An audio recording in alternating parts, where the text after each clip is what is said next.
Walang puwang sa pamilyang ito ang isang batang malas. Pirmahan mo na yan, Arthur.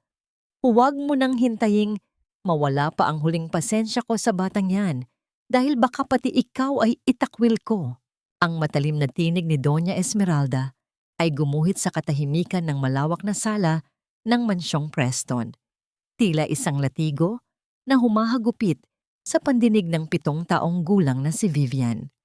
Sa likod ng makapal na kurtina, nakatago ang maliit na batang babae. Yakap-yakap ang isang lumang polo shirt ng kanyang ama. Sa loob ng ilang oras, matiyagang tinatahi ni Vivian ang nawawalang butones ng polong iyon. Isang munting sorpresang nais niyang ibigay kay Arthur para sa kaarawan nito kinabukasan. Ang bawat tusok ng karayom ay puno ng pag-asa. Bawat hibla ng sinulid ay simbolo ng kanyang tahimik na pagmamahal sa tanging magulang na natitira sa kanya.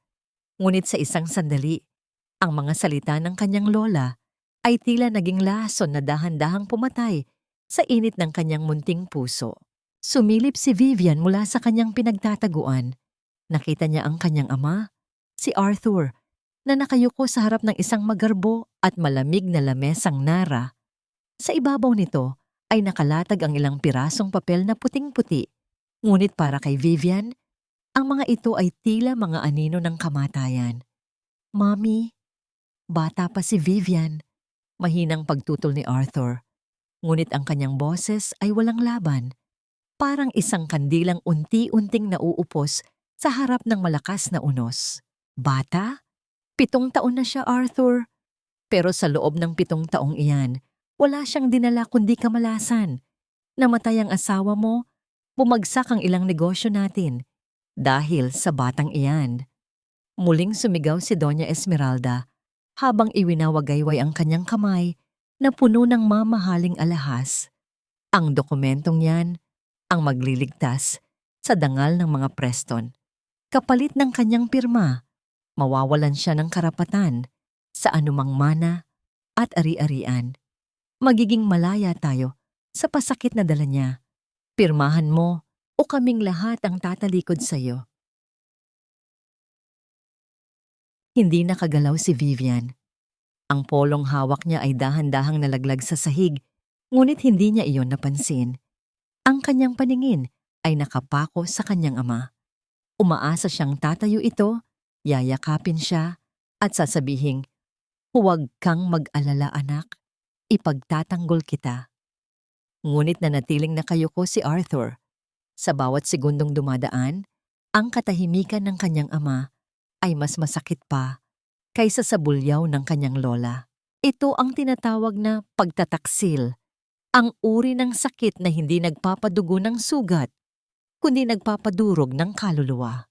Vivian, lumabas ka dyan. Ang malamig na utos ni Doña Esmeralda ay nagpatalon sa kanyang puso. Hindi niya alam kung paano siya nakita ng matanda. Ngunit ang kanyang mga binti ay tila may sariling isip na nagdala sa kanya sa gitna ng silid. Lumapit ang matanda sa kanya. Sa isang marahas na galaw, hinablot ni Doña Esmeralda ang kaisa-isang hiyas na suot ng bata. Isang maliit na kailanman ay hindi niya hinubad na keptok na hugis banyubay, gawa sa pilak, na tanging alaala ng kanyang yumaong ina. Pati itong basurang ito, galing sa pamilya ng nanay mong hampas lupa. Sa harap ng nanlilisik na mga mata ni Vivian, itinapon ng matanda ang keptok sa sahig at walang awa itong tinapakan. Ang tunog ng pagkakadurog ng pilak ay umalingaw-ngaw sa buong silid, kasabay ng pagkadurog ng huling kuta ng pag-asa sa dibdib ng bata. "Dad!" Mahinang tawag ni Vivian. Ang kanyang boses ay nanginginig, halos isang bulong na lamang sa hangin. "Isang pirma lang po ba ang kailangan nyo para hindi na po kayo magalit sa akin?" Tumingala si Arthur. Ang kanyang mga mata ay puno ng luha, ngunit mas nangingibabaw ang takot at kahinaan. "Vivian baby, sorry. Para rin ito sa ikabubuti mo. Hindi ka namin kayang alagaan ng maayos kung ganito ang sitwasyon." Isang kasinungalingan. Alam ni Vivian na yun ay isang malaking kasinungalingan. Ang katotohanan ay mas madaling itapon ang isang bata kaysa harapin ang galit ng isang matandang mayaman. Inabot ni Doña Esmeralda ang ballpen kay Vivian. Ang kamay ng bata ay kasing lamig ng yelo. Habang nakatitig sa puting papel, tila nakikita ni Vivian ang mukha ng kanyang ina sa kanyang gunita. Ang bawat letra ng kanyang pangalan na isinusulat niya ay tila mga pako na ibinabaon sa kanyang sariling kabaong bilang isang Preston. Sa bawat guhit ng tinta, nararamdaman niya ang unti-unting pagkawala ng kanyang pagkatao sa paningin ng mga taong ito.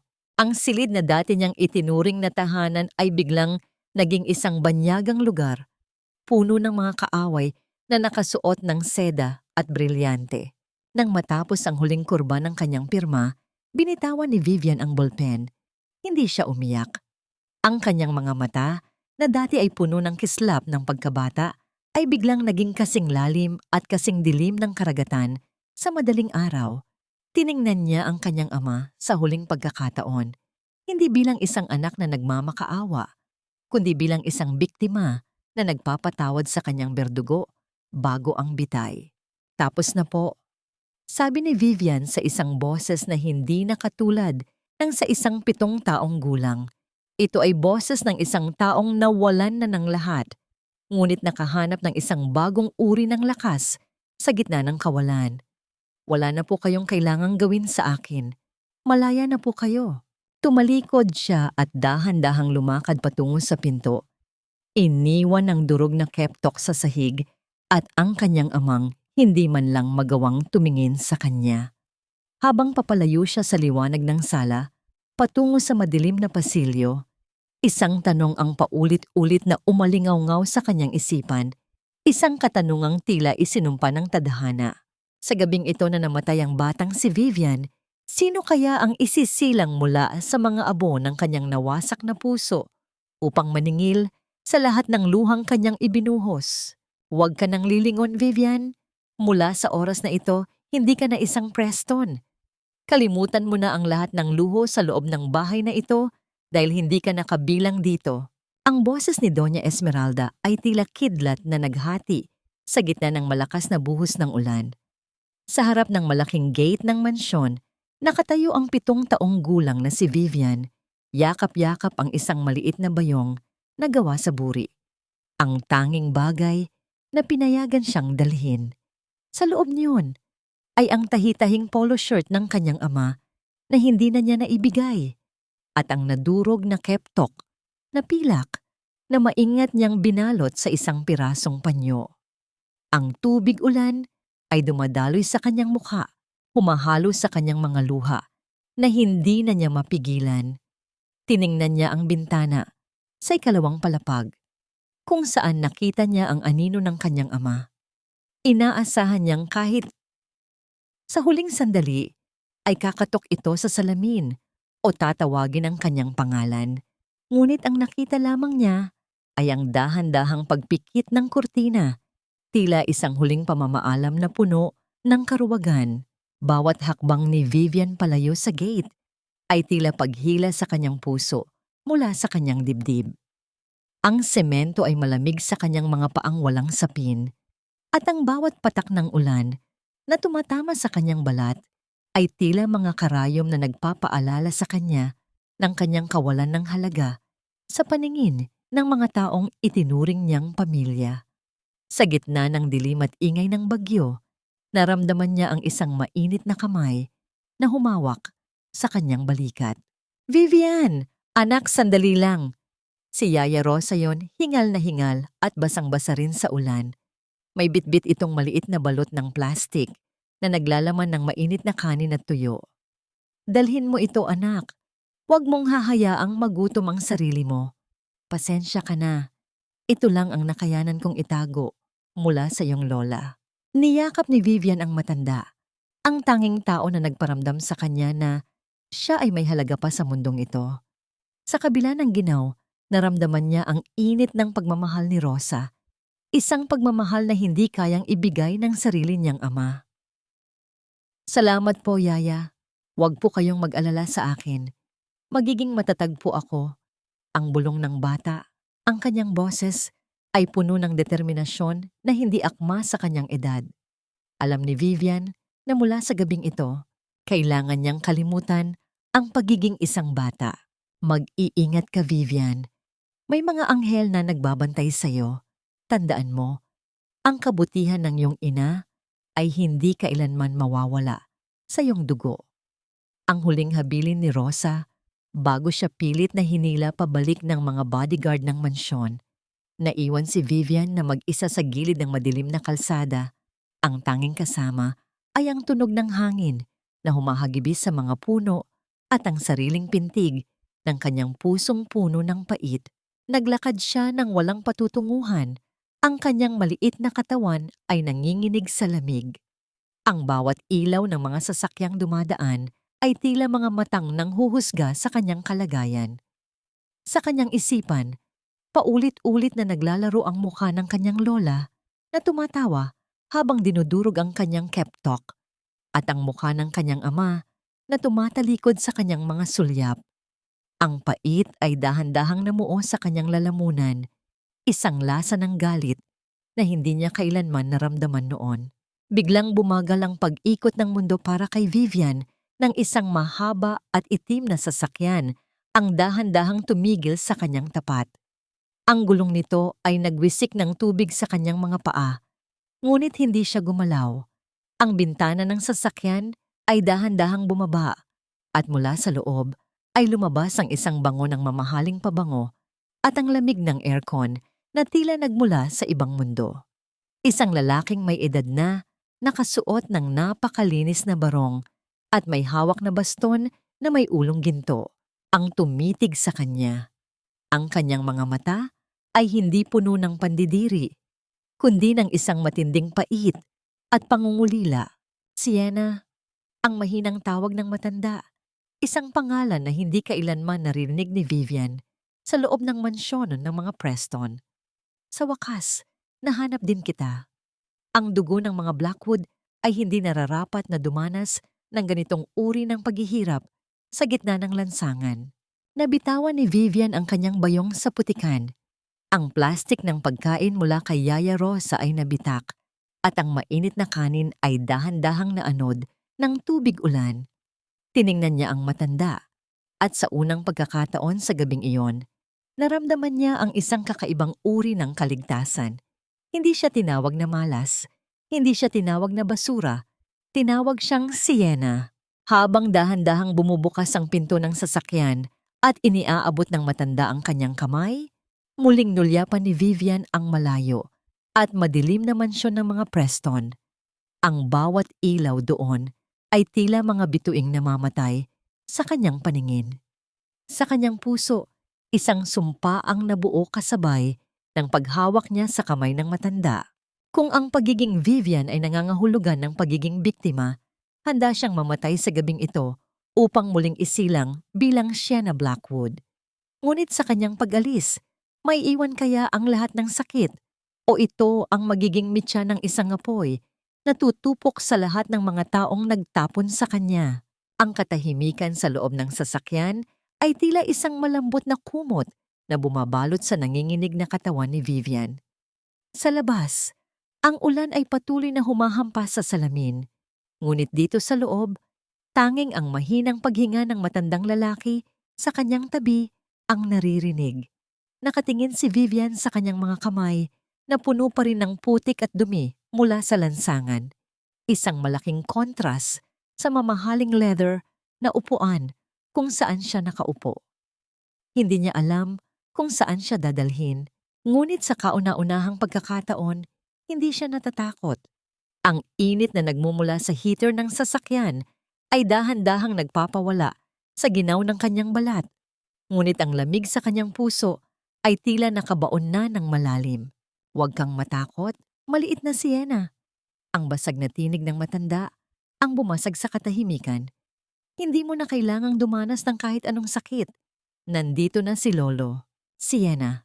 Paulit-ulit na binibigkas ni Vivian ang pangalang iyon sa kanyang isipan. Iyon ang pangalang ibinigay sa kanya ng kanyang ina bago ito bawian ng buhay. Isang lihim na pangalan na ibinulong sa kanya sa gitna ng gabi malayo sa pandinig ng mga Preston. Sa loob ng 7 taon, itinago niya ang pangalang iyon na parang isang hiyas. At ngayon, ang matandang ito na tinatawag ang sarili na kanyang lolo ay tila may hawak na susi sa nakaraang pilit na ibinaon ng pamilya ng kanyang ama. Huminto ang sasakyan sa harap ng isang dambuhalang bakal na gate na mas malaki at mas nakakatakot kaysa sa mansyon ng mga Preston. Nang bumukas ito, tumambad sa kanya ang isang malawak na hardin na puno ng mga puting bulaklak na kumikinang sa ilalim ng mga ilaw. Ang mansyong nakatayo sa dulo ay tila isang palasyong gawa sa pangarap. Ngunit para kay Vivian, ang kagandahang ito ay tila isang panaginip na maaari ring maging bangungot sa isang iglap. Alam niya kung gaano kabilis bawiin ang karangyaan mula sa mga kamay ng isang batang walang laban. Inakay siya ng matanda, si Don Victorio Blackwood, papasok sa isang malaking silid na puno ng mga lumang libro at ang bango ng sandalwood. Sa ibabaw ng fireplace, may nakasabit na isang malaking painting ng isang babaeng kamukhang-kamukha ni Vivian, ang kanyang ina, si Clarissa, na nakasuot ng isang maringal na gown at may ngiting tila walang bahid ng dusa. Ang iyong ina ang aking kaisa-isang prinsesa, Sienna. Ang simula ni Don Victorio habang nakatitig sa painting, ang kanyang mga mata ay nangungulila. Tumakas siya dahil sa pag-ibig sa isang lalaking akala niya ay karapat-dapat. Pinutol ko ang ugnayan namin dahil sa galit. Isang pagkakamaling pagsisisihan ko hanggang sa huling hininga ko. Ngunit hindi ko alam na ang pagtakas niya ay patungo pala sa isang impyerno. Lumapit ang matanda kay Vivian at dahan-dahang hinawakan ang kanyang mga pisngi. Ang kanyang mga palad ay mag-aspang ngunit puno ng kalinga. Isang haplos na hindi kailanman naramdaman ni Vivian mula kay Arthur. Nang mamatay ang iyong ina, akala ko ay wala na akong pagkakataong bumawi. Ngunit nang makita kita sa gitna ng ulan na itinatapon na parang basura ng mga Preston, doon ko naintindihan kung bakit ako nanatiling buhay. Tumingin si Vivian sa painting ng kanyang ina pagkatapos ay sa kanyang lolo. Ang maliit na batang kanina lamang ay naglalakad sa putikan ay tila nakaramdam ng isang bagong uri ng apoy sa kanyang dibdib. Hindi na ito ang apoy ng takot, kundi ang apoy ng isang pangakong hindi pa nabibigkas. Ang bawat pangungutya ni Doña Esmeralda at ang bawat pagtalikod ni Arthur ay nagsimulang magkaroon ng presyo sa kanyang isipan. Lolo! Ang mahinang tawag ni Vivian, ngunit ang kanyang mga mata ay matatag. Sabi po nila, wala akong halaga. Sabi po nila, malas ako. Umalingaw-ngaw ang isang malakas at mariing tawa mula kay Don Victorio. Isang tawang puno ng pait at kapangyarihan. Malas, ikaw ang natitirang hiyas ng mga Blackwood Sienna. Ang pamilyang Preston ay mga anino lamang sa harap ng ating imperyo. Ang bawat patak ng ulan na tumama sa iyo ngayong gabi, ang bawat luhang ibinuhos mo dahil sa kanila, sisiguraduhin kong babayaran nila iyon ng kanilang sariling luha at dugo sa negosyo. Kinuha ni Don Victorio ang isang maliit na kampana sa ibabaw ng lamesa at marahan itong pinatunog. Sa isang sandali, pumasok ang ilang mga katulong na nakasuot ng uniforme. Lahat sila ay nakayuko bilang tanda ng paggalang. Ihanda ang pinakamagandang silid. Tawagan ang pinakamahusay na mga guro, mga abogado at mga eksperto. Mula sa araw na ito, walang makakalapit sa batang ito na walang pahintulot ko. Muling tumingin ang matanda kay Vivian. Ang kanyang boses ay naging kasing talim ng isang espada. Lahat ng kinuha nila sa iyo, Sienna, ang iyong dangal, ang iyong mga alaala, at ang pagmamahal na ipinagkait nila, ibabalik ko sa iyo ng 100 beses. At pagdating ng panahon, ikaw mismo ang hahawak sa latigo na magpapaluhod sa kanila. Sa gabing iyon, habang nakahiga sa isang kama na kasing lambot ng ulap, hindi na napanaginipan ni Vivian ang ulan. Ang tanging nakikita niya sa kanyang pagpikit ay ang mukha ng kanyang ama na unti-unting lumiliit sa gitna ng kadiliman. Ngunit sa likod ng katahimikan ng mansyon ng mga Blackwood, isang malaking katanungan ang nagsimulang gumapang sa kanyang murang isipan. Sapat na nga ba ang yaman at kapangyarihan upang burahin ang sugat ng isang batang itinapon ng sariling ama? O ang paghihiganti ay isa lamang panibagong uri ng bilanggo na mas mahirap takasan kaysa sa kahirapan? Walang laro, Lolo. Ang laro ay para lamang sa mga batang may mga magulang na magtatanggol sa kanila sa oras na sila ay madapa. Ang tinig na yon ay hindi nagmula sa isang matandang punong-puno ng karanasan, kundi mula sa 7 taong gulang na si Sienna habang itinutulak niya palayo ang isang mamahaling manyika na regalo ni Don Victorio. Sa halip na yakapin ang laruan, ang kanyang maliliit na kamay ay mas mahigpit na humawak sa isang makapal na libro tungkol sa pamamahala ng yaman. Sa loob ng silid-aklatan ng mga Blackwood, ang bango ng lumang papel at tinta ang naging tanging kalaro ng batang ipinagkait ang pagkabata. Ang kanyang mga mata, na dati ay puno ng kislap ng pag-asa, ay dahan-dahang naging kasing talim ng mga kristal, malinaw, makinang, ngunit napakalamig hawakan. Lumipas ang mga taon na tila mga pahina ng libro na mabilis na pinalilipad ng hangin. Ang bawat kaarawan ni Sienna ay hindi ipinagdiriwang sa pamamagitan ng mga lobo at kanta, kundi sa pamamagitan ng mga bagong aralin sa ilalim ng pinakamahuhusay na guro mula sa iba't ibang panig ng mundo. Habang ang ibang mga batang kasing edad niya ay abala sa paglalaro sa parke, si Sienna ay abala sa pag-unawa sa galaw ng stock market, sa pag-aaral ng mga butas sa batas at sa pagkilala sa sining ng panlilinlang sa mundo ng negosyo. Ang kanyang puso, na dati ay malambot na parang bulak, ay dahan-dahang pinanday ng disiplina at pait hanggang sa maging kasing tigas ito ng bakal. Sa bawat gabi bago siya matulog, may isang ritual na hindi kailanman kinalimutan ni Sienna. Nilalabas niya ang munting panyo na naglalaman ng nadurog na keptok na pilak. Hinahaplos niya ang bawat gasgas at bawat baluktot na bahagi nito. Ang sakit na naramdaman niya noong gabing itinapon siya sa ulan ay hindi naglaho. Sa halip, ito ay naging gasolina na nagpapanatiling buhay sa apoy ng kanyang determinasyon. Natutunan niyang itago ang kanyang emosyon sa likod ng isang maskara ng perpektong kagandahan at talino. Para sa mundo, siya ang misteryosong tagapagmana ng mga Blackwood, ngunit sa loob ng kanyang sarili, nananatili siyang batang babaeng naghihintay ng tamang pagkakataon upang maningil.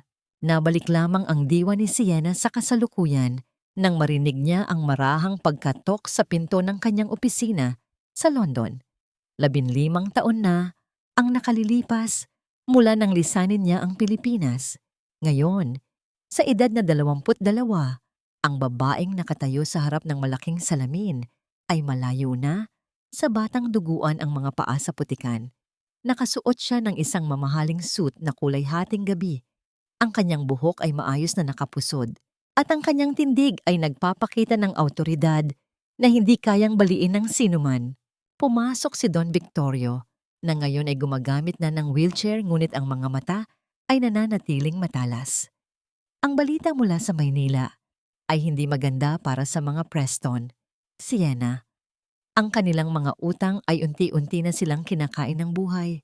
Ang kasakiman ni Doña Esmeralda ang naging mitya ng kanilang sariling pagbagsak. Isang tipid at malamig na ngiti ang gumuhit sa mga labi ni Sienna. Lumakad siya patungo sa dambuhalang screen sa dingding na nagpapakita ng mapa ng mga ari-arian at koneksyonon ng pamilya Preston. Ang bawat pulang tuldok sa mapa ay kumakatawan sa isang kumpanyang unti-unti na niyang binibili sa ilalim ng iba't ibang pangalan. Ang bawat asul na linya ay kumakatawan sa mga supplier na ngayon ay nasa ilalim na ng kontrol ng Blackwood Group. Ang pamilyang Preston ay tila mga langgam na naglalakad sa ibabaw ng isang mainit na kalan at siya ang may hawak ng kontrol sa apoy. Lolo? Ang mga Preston ay parang isang lumang gusali na puno ng anay. Ang sabi ni Sienna, ang kanyang boses ay may himig ng isang mga ngaso na nakita na ang kanyang biktima. Hindi natin kailangang gamitan ng dahas upang sila ay gumuho. Kailangan lang nating alisin ang huling haligi na nagpapanatili sa kanilang nakatayo. Itinuro ni Sienna ang gitna ng mapa, ang main headquarters ng Preston Group of Companies. Sa loob ng maraming taon, inisip nila na ang kanilang pangalan ay sapat na upang maging makapangyarihan. Ngayong gabi, malalaman nila na ang pangalang kinalimutan nila ay siya ang magiging huling salitang maririnig nila bago ang kanilang tuluyang paglubog. Kinuha ni Sienna ang kanyang tablet at mabilis na nag-type ng ilang commands. Ang mga graph sa screen ay biglang nagbago. Nagpapakita ng isang malaking pagbagsak sa halaga ng stock ng mga Preston sa loob lamang ng ilang minuto. Habang pinagmamasdan niya ang bawat numerong bumababa, tila naririnig niya ang mga sigaw ng takot ni Doña Esmeralda at ang paghingi ng saklolo ni Arthur. Ngunit sa pagkakataong ito, walang batang iiyak sa sulok. Hinarap ni Sienna ang kanyang lolo. Ang kanyang mga mata ay nagniningning sa isang kakaibang uri ng sigla. Ihanda ang private jet, lolo. Panahon na para bumalik ako sa Pilipinas. Hindi bilang ang batang itinapon nila, kundi bilang ang babaeng magtuturo sa kanila kung ano ang tunay na kahulugan ng pagkawala. Sa likod ng kanyang matatag na anyo, may isang maliit na bahagi ng kanyang puso ang kumirot ng maalala ang kanyang ama. Ngunit mabilis niya itong ibinaon. Ang pagmamahal ay isang karangyaan na hindi na niya kayang bayaran. Sa bawat segundong lumilipas, ang huling hibla ng pagiging Vivian ay tuluyan ng naputol. Ang tanging natitira ay si Sienna Blackwood, ang bagyong nakatakdang sumira sa lahat ng bagay na itinayo ng pamilyang nagtaksil sa kanya. Sino kaya ang unang hihingi ng tawad kapag ang pinto ng boardroom ay bumukas at ang anino ng nakaraan ay muling tumayo sa harap nila? At higit sa lahat, kaya nga ba ng isang Sienna Blackwood na manatiling manhid kapag nakita na niya ang mga luhang dati ay siya lamang ang nagbubuhos? Ang init ng Maynila ay tila isang mahigpit na yakap mula sa nakaraang pilit na kinalimutan ni Sienna. Habang dahan-dahang bumababa ang bintana ng kanyang sasakyan, ang amoy ng usok, dagat, at ang pamilyar na ingay ng lungsod ay sumalubong sa kanya. Ngunit sa pagkakataong ito, hindi siya nakadungaw mula sa gilid ng kalsada habang basang-basa sa ulan. Nakatingin siya mula sa loob ng isang bulletproof na sasakyan, suot ang mga hiyas na kayang bumili ng buong buhay ng isang karaniwang tao. 15 taon. 15 taon ang paghahanda para sa gabing ito. Ang Manila Hotel ay nagniningning sa ilalim ng mga dambuhalang chandelier. Ito ang gabi ng Gintong Kamay Charity Gala, ang pinakaprestihiyosong pagtitipon ng mga elite sa Pilipinas. Sa gitna ng karamihan, agad na nahanap ng mga mata ni Sienna ang mga taong naging bida sa kanyang mga bangungot. Doon, sa isang sulok, nakatayo ang pamilya Preston. Si Doña Esmeralda ay mukhang hindi tumanda, ngunit ang kanyang mga alahas ay tila mas naging mabigat, tila pilit na itinatago ang katotohanang ang kanyang imperyo ay unti-unti nang gumuguho. Sa tabi nito ay si Arthur. Kumirot ang dibdib ni Sienna nang makita ang kanyang ama. Mukhang matanda na ito, mas payat, at ang mga mata ay tila wala ng buhay. Laging nakayuko sa bawat utos ng kanyang ina. Naroon din ang kanyang mga pinsan na dati ay tumatawa sa kanya habang siya ay naglilinis ng kanilang mga kalat. Lahat sila ay naroon. Suot ang kanilang mga maskara ng yaman, lingid sa kaalamang ang kanilang kamatayan sa negosyo ay nasa loob lamang ng iisang silid. Look at them, so desperate to find a new investor. Ang bulong ng kanyang assistant na si Marcos sa kanyang tabi. They have no idea that the mystery heiress they are waiting for is the same girl they kicked out. Isang malamig na ngiti ang sumilip sa mga labi ni Sienna. Hayaan mo silang maghintay, Marcos. Ang pinakamasarap na bahagi ng paghihiganti ay ang panonood sa biktima habang sila ay unti-unting umaasa sa kanilang sariling mamatay-tao. Naglakad si Sienna papasok sa ballroom. Ang bawat pagtama ng kanyang suot na sapatos sa makinis na marmol na sahig ay tila isang babala na hindi narinig ng sinuman. Biglang tumahimik ang paligid. Ang mga bulungan ay tila mga bubuyog na nagkakagulo. Sino siya? Is she the Blackwood heiress? Napakaganda niya, pero nakakatakot ang kanyang mga mata. Nabalik ang atensyon ni Sienna nang makarinig siya ng isang pamilyar na bulyaw mula sa buffet table. How dare you! Look what you did to my gown! You clumsy idiot! Si Doña Esmeralda yon, namumula ang mukha sa galit habang dinuduro ang isang batang waitress na aksidenteng nakatapon ng kaunting wine sa laylayan ng kanyang mamahaling gown. Ang bata ay nanginginig sa takot, halos maiyak na habang humihingi ng tawad. Ang mga tao sa paligid ay nakatingin lang, walang nangangahas na pigilan ang matanda. Si Arthur ay nakatayo lang sa likod, tila isang rebulto na walang pakiramdam. Dahan-dahang lumapit si Sienna. Ang bawat hakbang niya ay puno ng grasya, ngunit may dalang bigat ng awtoridad. The gown can be replaced, madam, but the dignity of a person, once broken by someone's arrogance, is much harder to fix. Ang boses ni Sienna ay parang isang malamig na hangin na dumaan sa buong silid. Napalingon si Doña Esmeralda. Ang kanyang mga mata ay nanlilisik sa galit dahil sa panghihimasok ng kung sino. Ngunit nang magtagpo ang kanilang mga paningin, tila napatigil ang pagtibok ng puso ng matanda. May kung ano sa mga mata ni Sienna, isang pamilyar na pait, isang pamilyar na lalim, na tila humahalukay sa kanyang konsensya. And who do you think you are to lecture me? Ang mataray na tanong ni Esmeralda, pilit na ibinabalik ang kanyang dating lakas. I am Sienna Blackwood. Ang sagot niya, ang kanyang tinig ay sapat na malakas upang marinig ng lahat. At ang batang tinatawag niyo na idiot ay empleyado ng hotel na ito, kung saan ang Blackwood Group ang may-ari ng mahigit 50% ng shares. So technically, you are shouting at my person in my house. Napasinghap ang mga tao. Ang mukha ni Esmeralda ay nagpalit-palit ng kulay mula sa pula tungo sa puti na parang papel.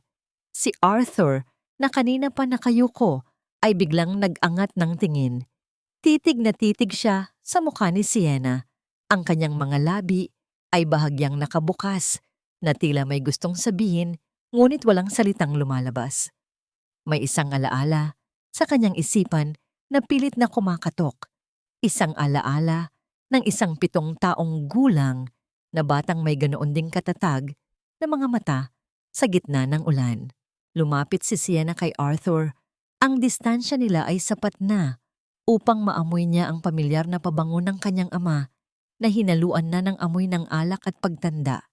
Hindi niya mapigilan ang mabilis na pagtibok ng kanyang puso, ngunit nanatiling bato ang kanyang mukha.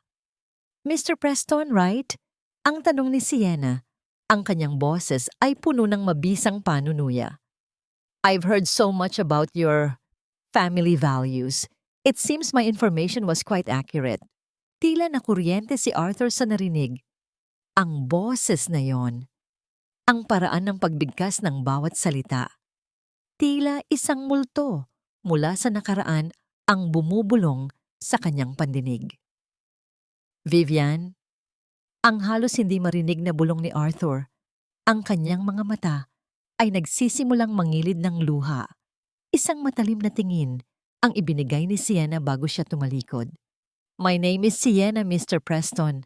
Don't mistake me for someone you've already thrown away. Habang naglalakad si Sienna palayo, ramdam niya ang titig ni Arthur na nakabaon sa kanyang likuran.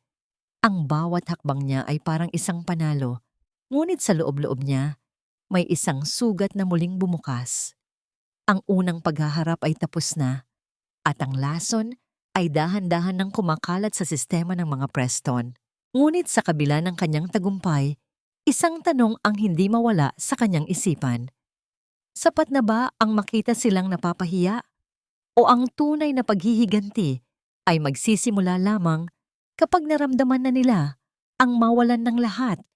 Gaya ng naramdaman niya 15 taon na ang nakalilipas. Sa kabilang panig ng ballroom, isang misteryosong lalaki ang kanina pa nakamasid sa bawat galaw ni Sienna.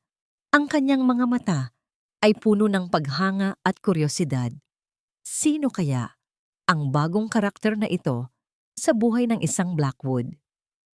Kahit gaano kakinang ang mga diamante sa iyong leeg, Esmeralda, hindi nito maitatago ang amoy ng nabubulok mong imperyo.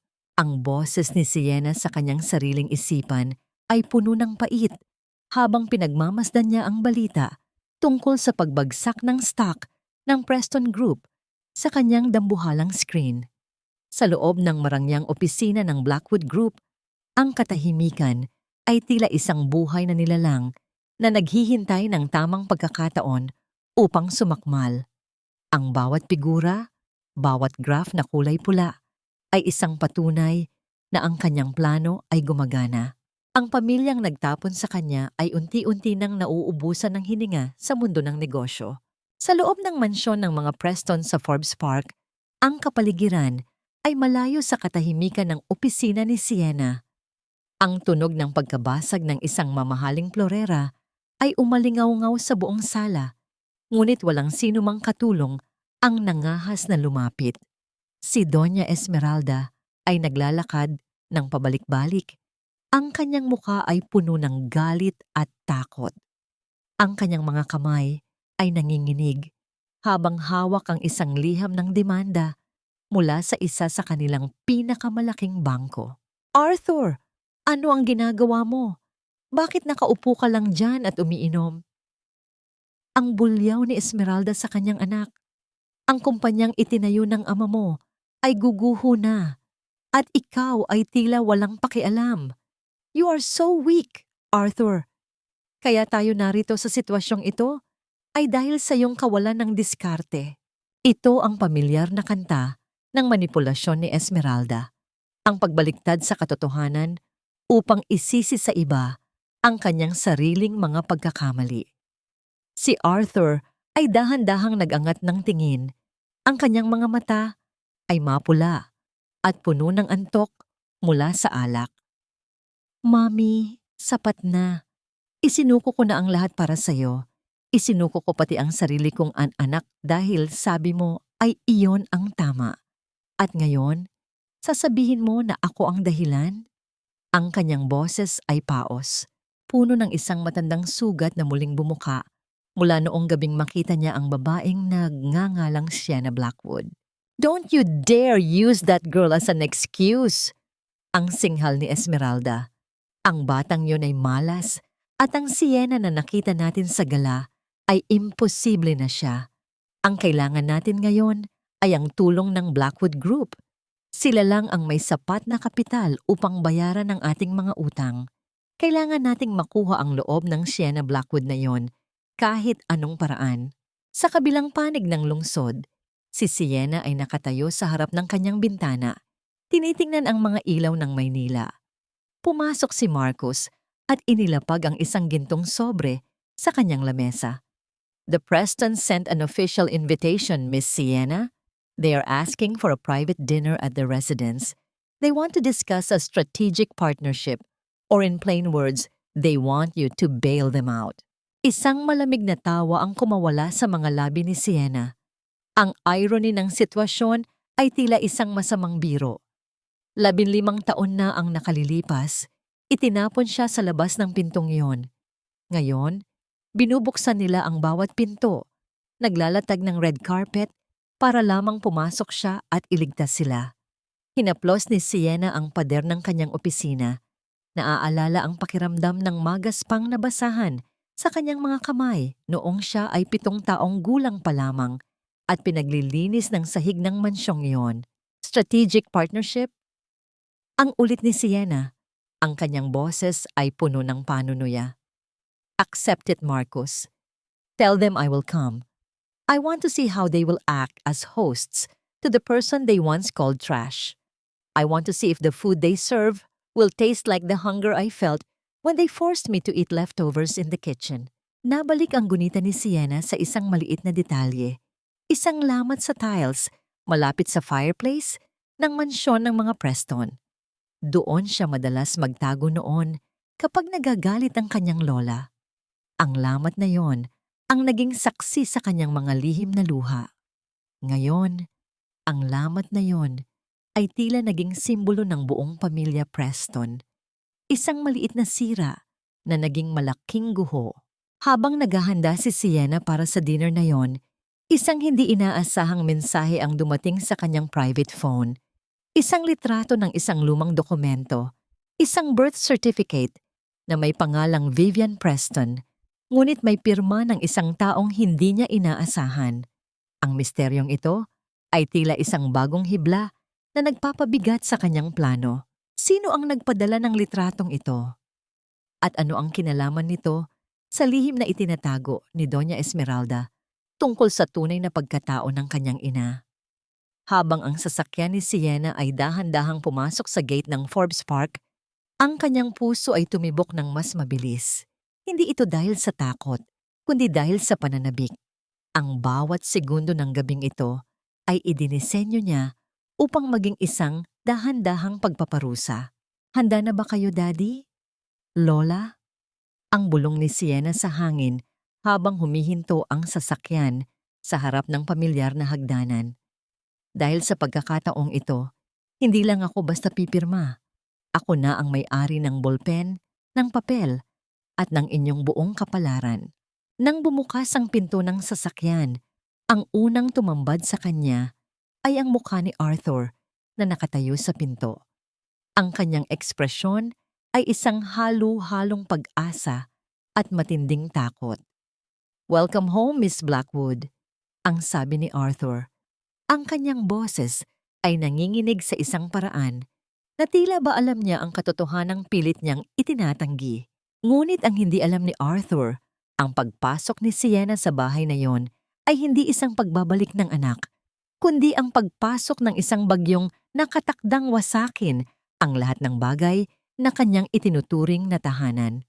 Sa duming iyan ka nababagay, kaya huwag mong hahawakan ang pilak na kubyertos na yan.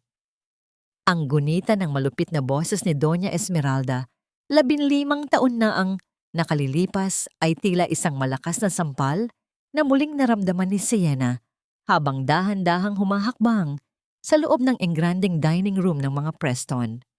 Sa pagkakataong ito, hindi siya ang batang nakayuko at natatakot na madumihan ng sahig. Ngayon, ang bawat diamante sa kanyang suot ay kumikinang sa ilalim ng mga chandelier. Tila mga matang nangungutya sa mga taong nasa harap niya. Ang bango ng nilutong kare-kare at lechon ay humahalimuyak sa hangin. Ngunit para kay Sienna, ang amoy na ito ay may kasamang lansa ng pagkukunwari. Nakaupo si Doña Esmeralda sa kabisera, nakasuot ng kanyang pinakamagarbong terno, habang si Arthur ay nasa kanyang tabi. Hindi mapakali ang mga kamay habang pilit nang ngumingiti kay Sienna. Ang irony ng sitwasyon ay sapat na upang magpaluha sa sinumang nakakaalam ng katotohanan. Ang pamilyang nagtapon sa kanya sa ulan ay ngayon ay naghahanda ng isang piging para lamang makuha ang kanyang pirma sa isang kontrata ng pamumuhunan. "Napakaganda mo ngayong gabi, Miss Blackwood," ang malambing na sabi ni Esmeralda. Ang boses ay puno ng asukal na nagtatago ng lason sa ilalim. "Isang malaking karangalan na tanggapin ka sa aming munting tahanan. Sana ay magustuhan mo ang inihanda naming pagkain." Nararamdaman ni Sienna ang isang matinding pananakit sa kanyang sikmura. Ang bawat salita ng matanda ay tila isang kutsilyo na humihiwa sa kanyang mga lumang sugat. Ang kanyang lalamunan ay nanunuyo at ang kanyang mga daliri ay bahagyang nanginginig sa ilalim ng lamesa habang hinahawakan ang kanyang mamahaling clutch bag. "Ang bahay na ito ay hindi nagbago, Madam Preston?" Ang sagot ni Sienna. Ang boses ay nananatiling kalmado, ngunit may talim. "Masyado pa ring maringal, pero parang may kulang. Parang may nawawalang kaluluwa sa bawat sulok." Napatigil sa pag-inom ng tubig si Arthur. Ang kanyang mukha ay namutla at ang kanyang mga mata ay pilit na iniiwasan ang titig ni Sienna. Miss Blackwood, pasensya na kung may naramdaman kang hindi maganda, ang nauutal na sabi ni Arthur. Gusto lang naming ipakita na kami ay seryoso sa pakikipag-ugnayan sa Blackwood Group. Hindi na nakayanan ni Sienna ang bigat ng hangin sa loob ng silid. Excuse me for a moment. Ang sabi niya habang tumatayo. Kailangan ko lang kumuha ng sariwang hangin sa labas. Hindi na niya hinintay ang sagot ng dalawa at mabilis na naglakad patungo sa likod ng mansyon sa lugar na pamilyar sa kanya, ang quarters ng mga katulong. Doon, sa dilim ng maliit na kusina sa labas, nakita niya ang isang matandang babae na nakaupo sa isang bangko. Dahan-dahang hinihiwa ang mga gulay sa ilalim ng isang bombilya na malabo na ang liwanag. Ang kanyang mga balikat ay hukot na at ang kanyang mga kamay ay puno na ng kulubot. Napahinto ang mundo ni Sienna. Ang bawat pader ng kanyang pagiging matatag ay tila gumuho sa isang iglap. Yaya Rosa? Ang mahinang bulong ni Sienna, napaangat ng tingin ng matanda. Ang kanyang mga mata na malabo na ay dahan-dahang nanlaki. Binitawan nito ang hawak na kutsilyo na lumikha ng isang mahinang tunog sa kahoy na lamesa. Vivian, ikaw ba yan, anak? Ang nanginginig na tanong ni Rosa. Dahan-dahang lumapit si Sienna at lumuhod sa harap ng matanda. Hindi iniintindi ang kanyang mamahaling gown na sumasayad sa maduming sahig. Ipinatong niya ang kanyang ulo sa kandungan ni Rosa, ang pamilyar na amoy ng matanda, amoy ng pulbos na mura, at ang init ng kalinga ay nagpabuhos sa mga luhang 15 taon na niyang pinipigilan. Sa sandaling iyon, hindi siya si Sienna Blackwood, ang makapangyarihang negosyante. Siya si Vivian, ang batang 7 taong gulang na sa wakas ay nakauwi na sa tanging pusong tumanggap sa kanya. Yaya, nandito na po ako. Ang hikbi ni Sienna, habang hinahaplos ni Rosa ang kanyang buhok. Alam ko, anak. Alam kong babalik ka. Ang sabi ni Rosa. Ang kanyang boses ay puno ng pagmamahal na tila isang gamot sa sugatang kaluluwa ni Sienna. Araw-araw, kitang ipinagdarasal. Huwag kang magalit sa iyong ama, Vivian. Ang lahat ay may dahilan. Ngunit sa gitna ng kanilang pagyakap, humiwalay si Rosa at bumulong. Ang kanyang mga mata ay puno ng takot. Kailangan mong mag-ingat, anak. May narinig ako noon sa usapan ni na Doña Esmeralda at ng isang abogado. Ang iyong ama, hindi siya ang dahilan kung bakit ka itinapon. May mas malalim na lihim ang iyong lola tungkol sa iyong ina. Isang lihim na kaya nilang pumatay para lamang manatiling tago. Napatayo si Sienna. Ang lamig ng hangin ay muling pumasok sa kanyang sistema. Ang kislap ng paghihiganti sa kanyang mga mata ay muling nag-apoy. Ngunit ngayon ay may kasama ng bagong uri ng pangamba. Ano ang ibig mong sabihin, Yaya? Bago pa makasagot si Rosa, narinig nila ang mga yapak ni Arthur na papalapit sa kanila. Ang tunog ng mga sapatos nito sa semento ay tila isang babala. Sienna, nariyan ka ba? Tumingin si Sienna kay Rosa. Pagkatapos ay sa anino ng kanyang amang papalapit. Ang bawat segundo ng gabing ito ay puno na ng panganib. Ano ang lihim na tinutukoy ni Rosa? At kaya nga ba ni Sienna na harapin ang katotohanan kung ito ay mas masakit pa kaysa sa pagtataksil na kanyang naranasan? Huwag mong dungisan ang iyong mga kamay sa mga taong wala ng halaga, Miss Blackwood. Ang tinig ni Sienna sa kanyang sariling isipan ay tila isang malamig na utos, habang dahan-dahan siyang tumatayo mula sa kandungan ni Yaya Rosa.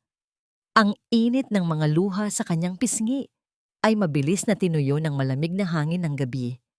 Sa isang iglap, ang mahina at sugatang si Vivian ay muling nagtago sa kailaliman ng kanyang pagkatao, at ang muling lumitaw ay ang matatag at walang awang si Sienna Blackwood. Mabilis niyang inayos ang kanyang gown at pinunasan ang anumang bakas ng emosyon sa kanyang mukha bago pa man makalapit ang anino ni Arthur sa madilim na sulok ng kusina. "Sienna, ano ang ginagawa mo rito sa labas?" Ang boses ni Arthur ay puno ng pag-aalala, ngunit may kasama ring pagtataka nang makita ang matandang si Rosa na nakayuko at tila nanginginig. "Nakaabala ba ang matandang ito sa'yo?" Isang mapait na ngiti ang sumilip sa mga labi ni Sienna. Tiningnan niya ang kanyang ama, ang lalaking hindi siya nagawang ipagtanggol noon, at ngayon ay tinatawag na matanda, ang tanging tao na nagbigay sa kanya ng tunay na pagmamahal. "Hindi, Mr. Preston. Naghahanap lang ako ng sariwang hangin at tila naligaw ako rito. Ang iyong katulong ay napakabait." Ipinaalala niya sa akin ang isang mahahalagang bagay na muntik ko nang makalimutan. Hindi na hinintay ni Sienna ang sagot ni Arthur at mabilis na naglakad pabalik sa loob ng mansyon. Sa bawat hakbang niya sa makinis na tiles, nararamdaman niya ang bigat ng bawat salitang binitawan ni Rosa. May lihim ang kanyang lola. Isang lihim na mas madilim pa sa pagtatapon sa kanya. Kung totoo ang hinala ni Rosa, ang pamilya Preston ay hindi lang basta malupit. Sila ay mga kriminal na nagnakaw ng buhay ng kanyang ina. Pagbalik sa dining table, naramdaman ni Sienna ang nanunuring tingin ni Doña Esmeralda. Ang matanda ay tila isang buwaya na naghihintay ng tamang pagkakataon upang sumakmal. "Pasensya na sa paghihintay, Madam Preston. Masyado lang akong nadala sa ganda ng inyong hardin." Ang simula ni Sienna habang dahan-dahang nauupo at inilalapag ang kanyang mga kamay sa lamesa. "Ayos lang, Miss Blackwood.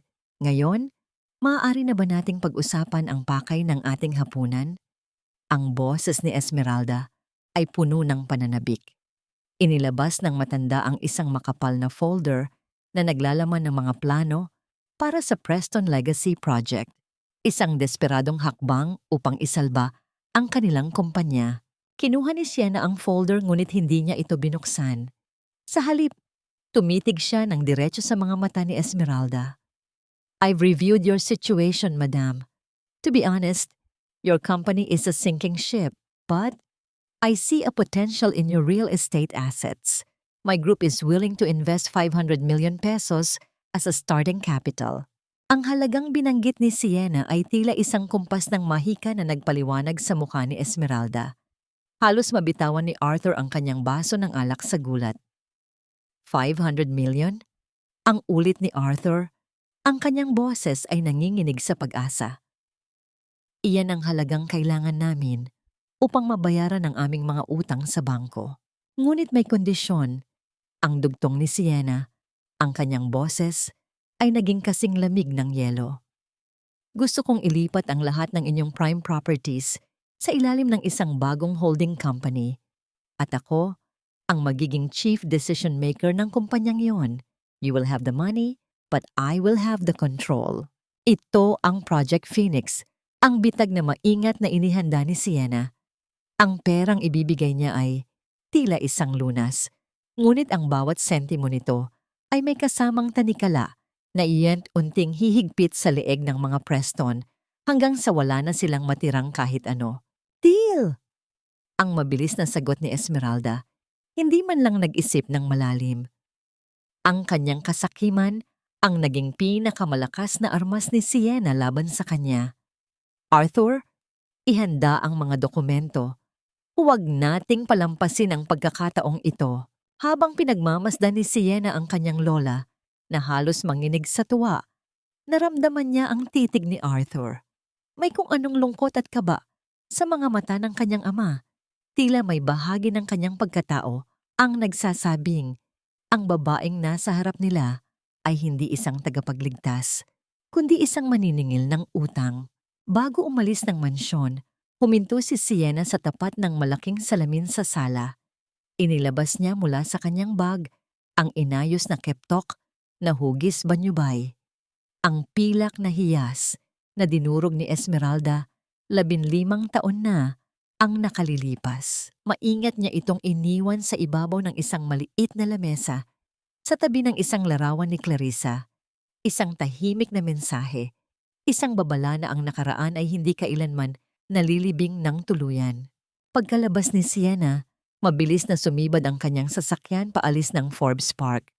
Sa loob ng sasakyan, kinuha niya ang kanyang telepono at tinawagan si Marcus. Marcus, execute Phase 2. I want the Preston properties under our name by the end of the week. At pakihanda ang lahat ng impormasyon tungkol sa abogado ng pamilya Preston noong taong 2009. May kailangan akong malaman tungkol sa pagkamatay ni Mommy.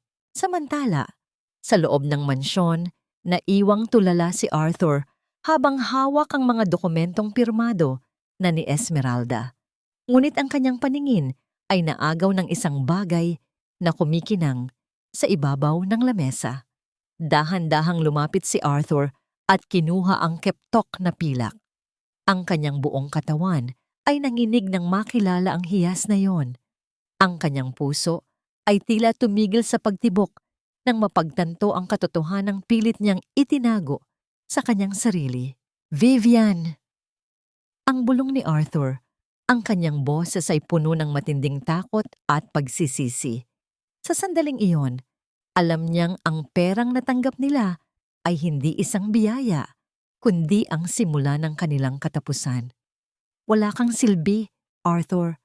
Isang pirma lang, hindi mo pa magawa ng maayos. Daig mo pa ang isang utusan na kailangang dabsdahasin para lang sumunod.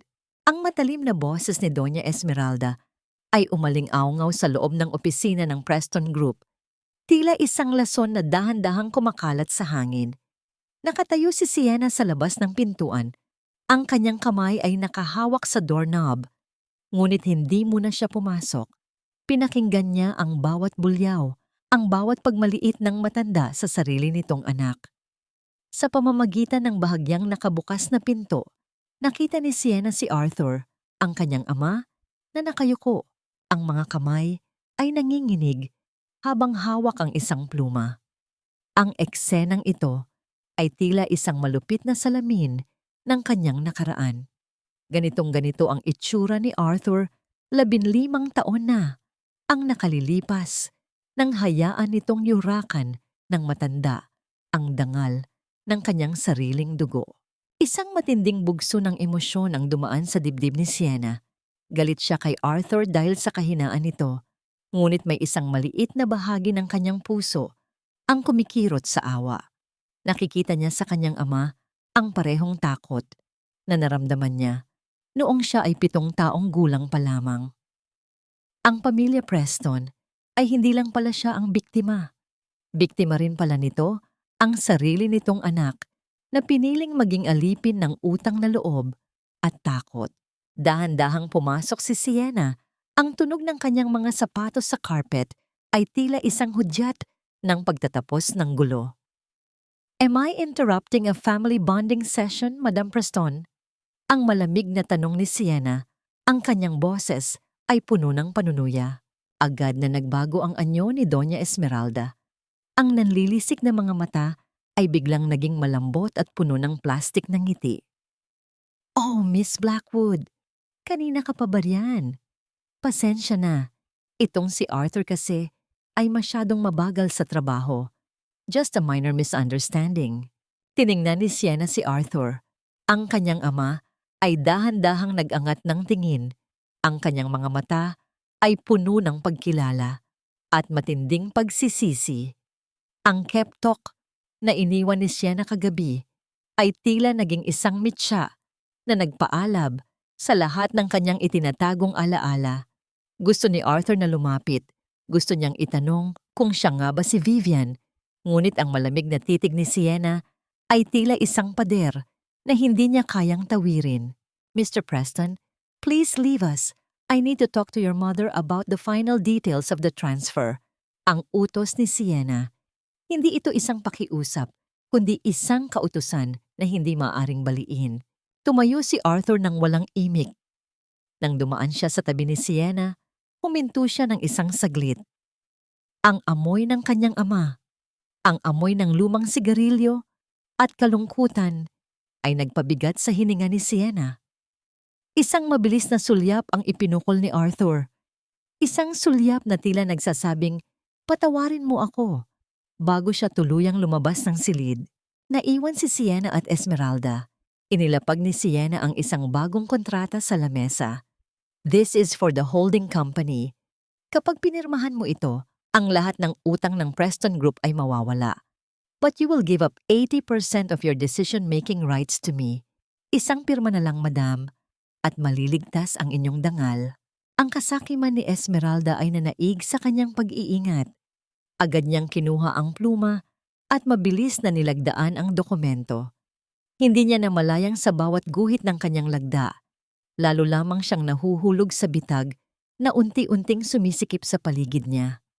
Habang tahimik na pinagmamasdan ni Sienna ang matanda, nakaramdam siya ng kakaibang uri ng tagumpay.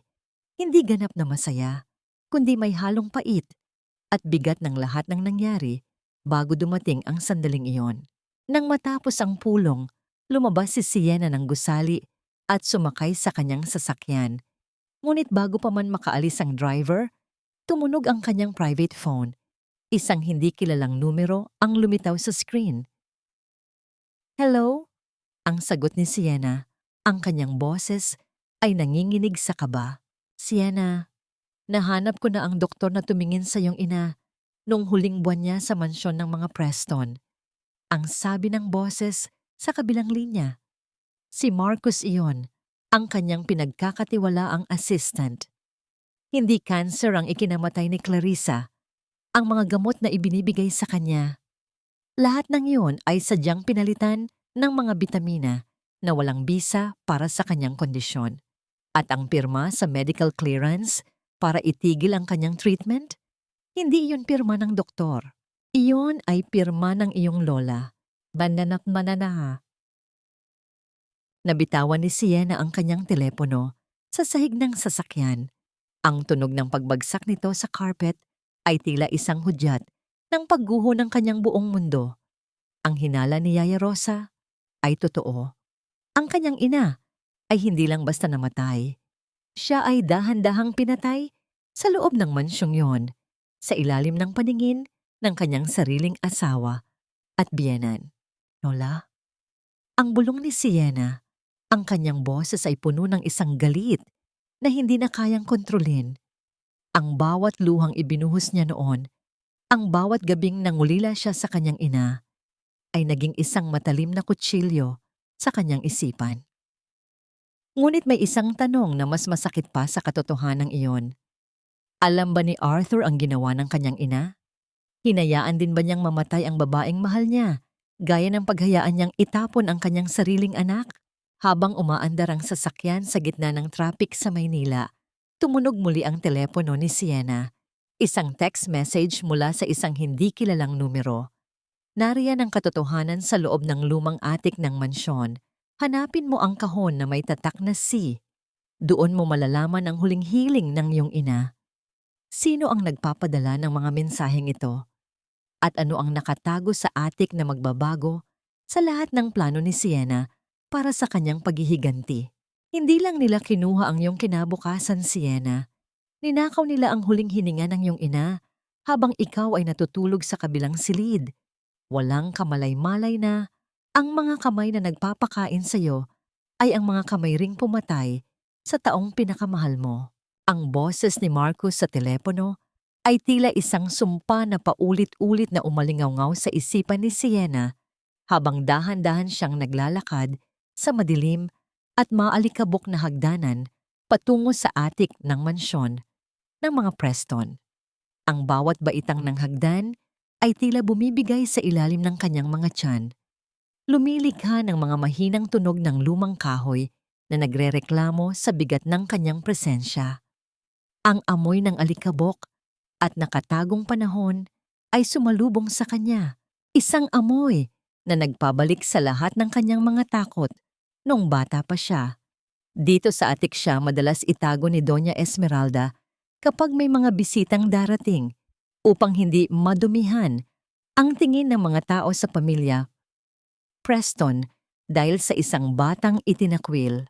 Ang liwanag mula sa kanyang flashlight ay gumagala sa mga lumang muebles na binalot ng puting tela, tila mga multong nagbabantay sa mga lihim ng mansyon. Sa gitna ng masukal na bodega ng mga alaala, nahanap ni Sienna ang isang maliit na sulok na puno ng mga kahon na may mga marka.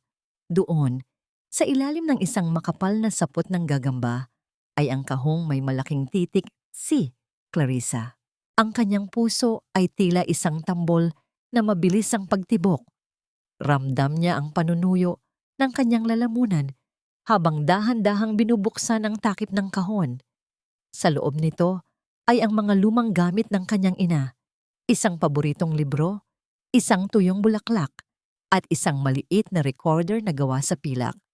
Ngunit sa pinakailalim ng kahon, nakatago ang isang manipis na kwaderno, isang talaarawan. Nang buksan ni Sienna ang unang pahina, ang pamilyar na sulat kamay ng kanyang ina ay nagpaiyak sa kanya ng walang tunog. Ang bawat salita ay tila isang haplos mula sa kabilang buhay.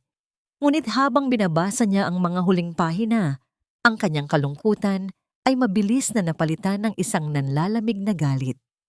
Hindi ako may sakit, Vivian. Nararamdaman ko ang bawat paghina ng aking katawan sa bawat pag-inom ko ng gamot na ibinibigay ni Esmeralda.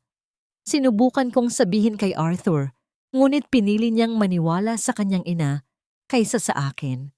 Anak, kung mababasa mo ito, huwag kang maghihiganti. Tumakas ka. Hanapin mo ang iyong lolo. Iligtas mo ang iyong sarili mula sa bahay na ito bago kanila tuluyang lamunin. Nabitawan ni Sienna ang kwaderno. Ang katotohanan ay mas masakit pa kaysa sa inaasahan niya. Ang kanyang ina ay alam na siya ay nilalason, ngunit nanatili siya sa mansyon dahil wala siyang paraan upang iligtas si Vivian noon.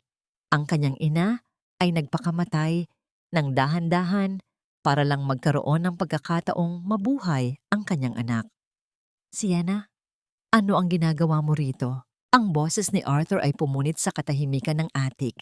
Nakatayo ang kanyang ama sa may pinto, hawak ang isang baso ng alak, ang kanyang muka ay puno ng pagtataka at isang uri ng kaba na hindi maikubli.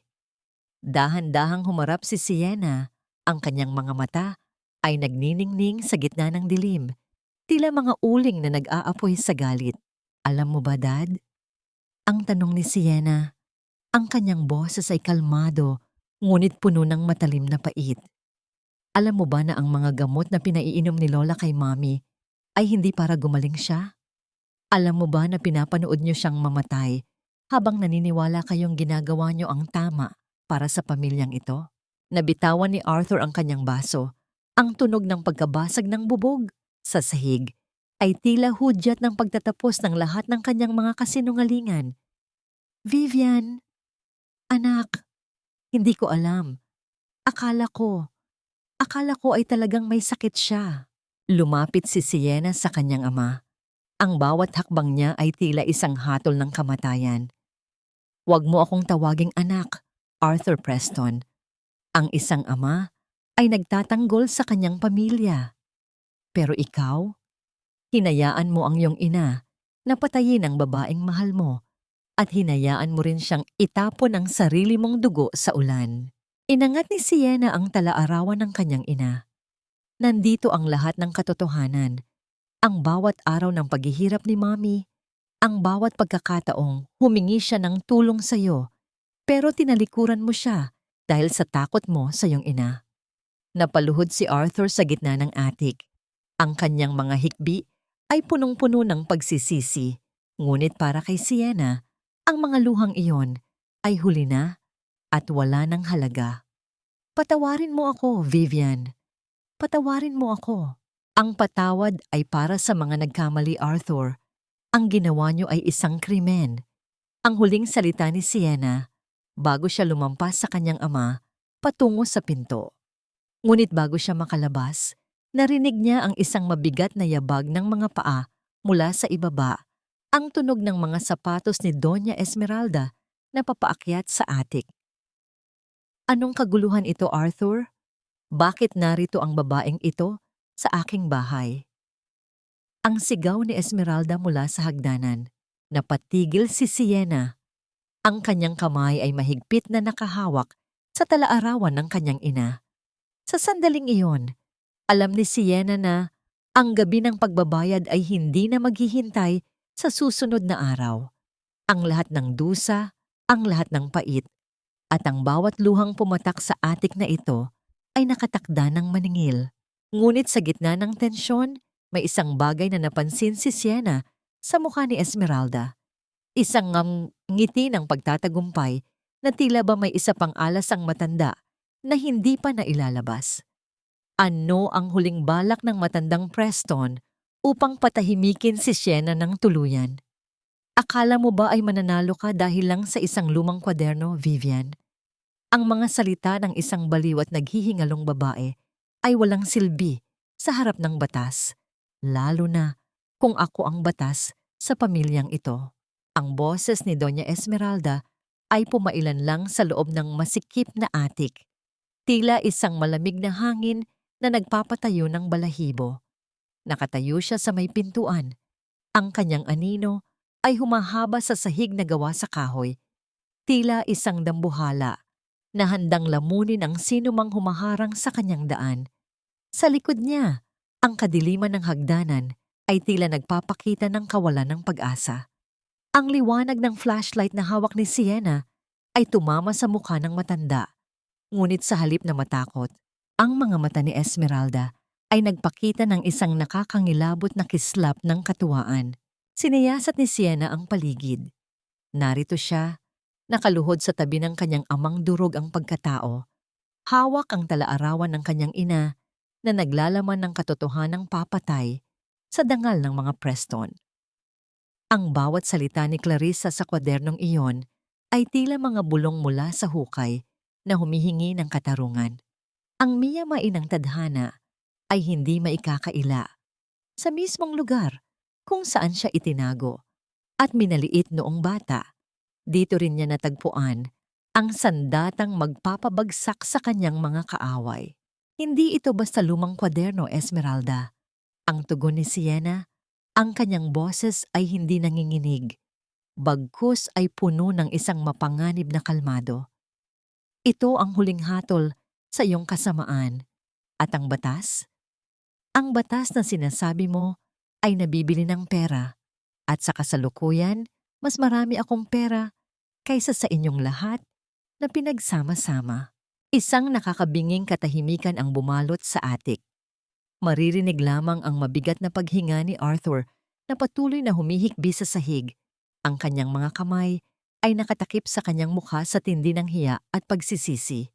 Ang bawat patak ng kanyang luha sa maalikabok na sahig ay tila walang saysay sa harap ng galit ng dalawang babaeng nagbabanggaan sa kanyang harap. Dahan-dahang lumapit si Esmeralda, ang tunog ng kanyang baston na tumatama. Sa kahoy ay tila isang timer na nagbibilang ng nalalabing oras ng mga Preston. Pera? Akala mo ba ay sapat na ang pera ng mga Blackwood upang burahin ang katotohanang ikaw ay isang basurang itinapon namin? Kahit mabili mo ang buong kumpanya, mananatili kang bata na nagmamakaawa para sa pagmamahal ng amang ito na hindi ka kailanman pinili. Ang mga salita ng matanda ay tila isang matalim na karayom na tumusok sa puso ni Sienna. Naramdaman niya ang paninikip ng kanyang dibdib, ang pamilyar na pakiramdam ng pagiging maliit at walang halaga. Ngunit sa pagkakataong ito, hindi niya hinayaang malunod siya sa sakit. Sa halip, ginamit niya ang sakit na yon upang lalong higpitan ang hawak sa talaarawan. Ang kanyang mga kuko ay bumaon sa pabalat ng kwaderno, isang paalala na hindi na siya ang batang biktima. Mali ka, Esmeralda, ang sabi ni Sienna habang dahan-dahang tumatayo. Ang pagmamahal ng amang ito ay wala ng halaga sa akin. Ang tanging mahalaga ay ang makita kayong mawalan ng lahat, gaya ng kinuha niyo kay Mommy at sa akin. At tungkol sa kumpanya, hindi ko na kailangang bilhin ang Preston Group. Kinuha ni Sienna ang kanyang telepono at pinindot ang speakerphone. Ang boses ni Marcus ay agad na narinig, puno ng awtoridad. Miss Sienna, it's done. The stock market just closed. The Preston Group has officially declared bankruptcy after the massive sell-off of their primary assets. The Blackwood Group now owns 100% of your family's debt. We are the new owners of every brick and stone of that mansion. Ang balitang ito ay tila isang malakas na pasabog na nagpaguho sa mundo ni Esmeralda. Ang matanda ay napakapit sa kanyang baston. Ang kanyang mukha na dati ay puno ng yabang ay biglang naging kasing puti ng papel. Ang kanyang mga labi ay nangatal, ngunit walang salitang lumabas. Ang imperyong itinayo niya sa pamamagitan ng panlilinlang at dugo ay naglaho sa loob lamang ng isang tawag. Ano? Ano ang ibig mong sabihin? Ang nauutal na tanong ni Arthur, na sa wakas ay nag-angat ng tingin. Tiningnan siya ni Sienna ng may halong dusa at puot. Ibig sabihin, Arthur Preston, wala na kayong bahay, wala na kayong kumpanya, wala na kayong pangalan. Bukas na bukas din, ang mansyong ito ay selyado na. Mayroon lang kayong 24 na oras upang ilabas ang inyong mga gamit. Ang mga gamit na hindi ko kinuha. Inilapit ni Sienna ang kanyang mukha kay Esmeralda. Ang kanilang mga mata ay nagtagpo sa isang huling laban. Ang bawat sentimong ibinigay ko sa inyo noong nakaraang gabi ay isang bitag. Kinagat niyo ang pain dahil sa inyong kasakiman. Ngayon, mararamdaman niyo kung paano ang matulog sa ilalim ng ulan na walang matakbuhan. Tumalikod si Sienna. Ang kanyang bawat hakbang patungo sa pinto ay puno ng isang malagim na tagumpay. Ngunit habang bumababa siya sa hagdanan, nararamdaman niya ang isang matinding lumbay na dahan-dahang gumagapang sa kanyang kaluluwa. Nakuha na niya ang kanyang paghihiganti, ngunit bakit tila mas mabigat ang kanyang dibdib? Pagdating sa ibaba, sinalubong siya ni Yaya Rosa na may mga matang puno ng luha. Vivian, tapos na ba? Opo, Yaya. Tapos na ang mga Preston. Ang sagot ni Sienna, ngunit ang kanyang boses ay tila isang bulong na lamang. Ngunit sa labas ng mansyon, sa gitna ng kadiliman ng gabi, isang hindi inaasahang kaganapan ang nagaganap. Isang pangkat ng mga pulis ang dahan-dahang pumapasok sa gate, hindi para sa bangkarote ng kumpanya, kundi para sa isang kasong mas mabigat pa sa lahat. Sino ang tumawag sa mga pulis? At ano ang gagawin ni Sienna kapag nalaman niyang ang kanyang paghihiganti ay maaaring magdala sa kanya sa isang lugar na hindi na niya kayang balikan? Sa loob ng attic, naiwang mag-isa si Esmeralda. Ang kanyang mga kamay ay mahigpit na nakahawak sa baston habang pinagmamasdan ang nagliliyab na talaarawan na hindi sinasadyang nahulog ni Sienna sa tabi ng isang kandila. Ang apoy ay dahan-dahang kumakalat, tila handang sunugin ang lahat ng mga huling ebidensya. Vivian, ang diary ng nanay mo. Nasusunog ang attic. Ang sigaw ni Yaya Rosa ay tila isang matalim na kidlat na bumasag sa panandaliang tagumpay ni Sienna. Napatigil siya sa gitna ng magarbo at malawak na hagdanan. Ang kanyang puso ay tila tumigil sa pagtibok nang malanghap niya ang masangsang na amoy ng nasusunog na papel at lumang kahoy. Ang usok na kulay abo at tila isang dambuhalang ahas ay dahan-dahang gumagapang mula sa itaas. Bumabalot sa mga chandelier na kanina lang ay nagliliyab sa karangyaan. Ang bawat dila ng apoy sa itaas ay tila mga gutom na hayop na kumakain sa huling alaala ng kanyang ina.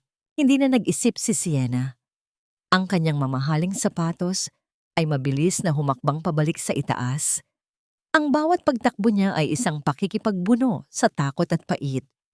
Ang init ay nagsisimula nang humalik sa kanyang balat, ngunit mas matindi ang init na nagmumula sa kanyang dibdib. Hindi maaring mawala ang talaarawang iyon. Iyon ang huling tinig ni Clarissa, ang tanging ebidensya ng pagmamahal na ipinagkait sa kanya ng mahabang panahon.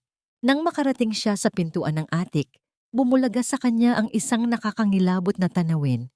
Sa gitna ng naglalagablab na apoy, nakatayo si Doña Esmeralda. Ang matanda ay hindi tumatakas.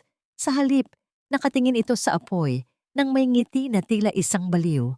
Ang baston nito ay nakaturo sa nagniningas na kahon ni Clarissa. Walang matitira, Vivian. Kung hindi mapupunta sa akin ang dangal ng mga Preston, Walang makakakuha nito.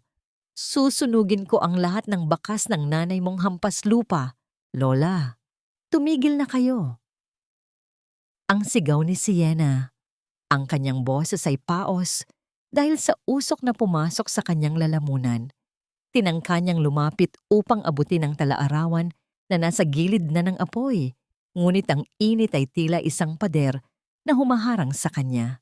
Sa kabilang sulok, si Arthur ay nakasalampak sa sahig, tulala at hindi makagalaw. Ang kanyang mga mata ay nakapako sa naglalagablab na alaala ng kanyang asawa. Ang kanyang pagkatao ay tuluyan ng gumuho. Wala siyang lakas upang iligtas ang kanyang ina at wala rin siyang tapang upang tulungan ang kanyang anak. Isa siyang anino sa gitna ng isang nagbabagang impyerno. Biglang umalingaw-ngaw ang tunog ng mga sirena mula sa labas ng mansyon. Ang bawat wangwang ay tila isang hudyat ng pagdating ng katarungan. Ang mga asul at pulang ilaw ay naglalaro sa mga bintana, humahalo sa kulay ng apoy. Ang mga yapak ng mabibigat na sapatos ay narinig mula sa ibaba. Kasunod, ang malalakas na tinig ng mga awtoridad. Pulis! Huwag kayong gagalaw! Ang sigaw na nanggaling sa pintuan ng attic. Pumasok ang ilang mga unipormadong lalaki, ngunit hindi sila nakatutok sa apoy. Ang kanilang pansin ay nakapako kay Doña Esmeralda. Ang nangungunang opisyal ay may hawak na isang warrant of arrest. Doña Esmeralda Preston, inaaresto ka namin sa kasong murder at obstruction of justice kaugnay sa pagkamatay ni Clarissa Preston, 15 taon na ang nakalilipas. Napatigil ang tawa ni Esmeralda. Ang kanyang muka ay biglang nagbago mula sa pagiging mapang-uyam tungo sa isang matinding takot. Anong murder? Wala kayong ebidensya. Namatay siya sa sakit. Mayroon kaming bagong testigo, madam. Ang malamig na tinig ni Marcos ang narinig mula sa likuran ng mga pulis. Hawak ni Marcos ang isang digital tablet na nagpapakita ng mga video at audio recordings na nakuha niya mula sa dating personal na doktor ng pamilya. Ang katotohanan ay hindi nasusunog ng apoy, Esmeralda.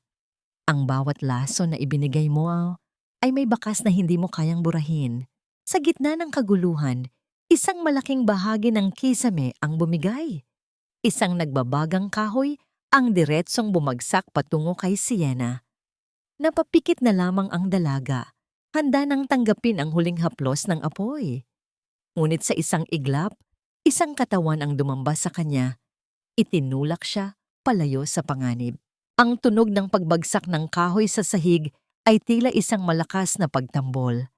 Nang idilat ni Sienna ang kanyang mga mata, nakita niya si Arthur na nakadagan sa kanya. Ang likod nito ay nasagi ng nagbabagang kahoy. Ang kanyang ama, ang lalaking itinuring niyang mahina at duwag, ay ginamit ang sariling katawan upang maging kalasag niya sa huling pagkakataon. Vivian, patawarin mo si Daddy. Ang mahinang bulong ni Arthur. Ang kanyang boses ay puno ng sakit at pagsisisi. Ngayon lang kita nagawang protektahan. Tumulo ang mga luha ni Sienna habang nakatingin sa sugatang ama. Sa gitna ng usok, apoy, at mga pulis na pilit na kinakaladkad si Esmeralda palabas, naramdaman ni Sienna ang isang malaking pagbitaw sa kanyang puso. Ang paghihiganti na dati ay tila isang matamis na alak, ay naging isang mapait na gamot na kailangan niyang inumin upang gumaling. Habang inilalabas sila ng mga bumbero mula sa nagliliyab na mansyon, nulyapan ni Sienna ang dambuhalang bahay na unti-unting nilalamon ng apoy. Ang bawat bintana ay naglalabas ng liwanag na tila mga huling sulyap ng isang naghihingalong halimaw. Sa kanyang kamay, mahigpit niyang hawak ang bahagyang nasunog na talaarawan ng kanyang ina, ang tanging bagay na nakaligtas sa guho. Paglabas sa kalsada, sinalubong siya ng malamig na hangin ng gabi. Tiningnan niya ang kanyang mga kamay na puno ng uling at dumi. Ang pamilya Preston ay wala na. Ang mansyong naging bilangguan niya ay abo na lamang. Ngunit sa kabila ng lahat ng katarungang nakamit niya, isang tanong ang nananatiling nakabaon sa kanyang isipan. Ngayong wala na ang mga kaaway na kanyang kinamuhian at ngayong nakuha na niya ang huling sakripisyo ng kanyang ama, handa na ba ang kanyang puso na harapin ang katahimikang dala ng tunay na pagpapatawad o mananatili siyang bilanggo ng mga alaala ng gabing ito? Ang karangyaan ay parang usok na mabilis na tinangay ng hangin at ang natira na lamang ay ang amoy ng sunog na pangarap at ang lasa ng pagsisisi. Ang boses ni Sienna sa loob ng kanyang isipan ay tila isang malungkot na awit habang pinagmamasdan niya ang kanyang sariling refleksyon sa salamin ng ospital. Ang kanyang mukha ay may bakas pa rin ng uling at ang kanyang suot na mamahaling gown ay punit-punit na at wala ng halaga. Sa kabilang dako ng glass window ng intensive care unit, nakahiga si Arthur. Ang kanyang ama ay tila isang marupok na manika na nakakabit sa iba't ibang makina. Ang katawan ay balot ng mga bendahe mula sa tinamong paso sa likod. Ang bawat mahinang tunog ng heart monitor ay tila isang paalala na ang buhay ay mas manipis pa sa isang hibla ng sinulid. Sa kabilang bahagi ng lungsod, sa loob ng isang masikip at mabahong infirmary ng kulungan, naroon si Doña Esmeralda. Wala na ang kanyang mga sutla at brilyante. Nakasuot na lamang siya ng isang kupas na orange na uniforme na magaspang sa balat. Ang matandang reyna na dating kinatatakutan ng lahat ay nakaupo sa isang matigas na silya. Ang kanyang mga mata ay tulala at puno ng takot habang nakikinig sa mga sigawan at ingay ng ibang mga bilanggo. Ang irony ng tadhana ay tila isang malupit na biro. Ang babaeng pinandidirihan ng mga mahihirap ay ngayon ay kabilang na sa kanila, natutulog sa isang manipis na banig at kumakain ng rasyon na dati ay hindi niya ipapakain kahit sa kanyang mga aso. Dahan-dahang pumasok si Sienna sa silid ni Arthur.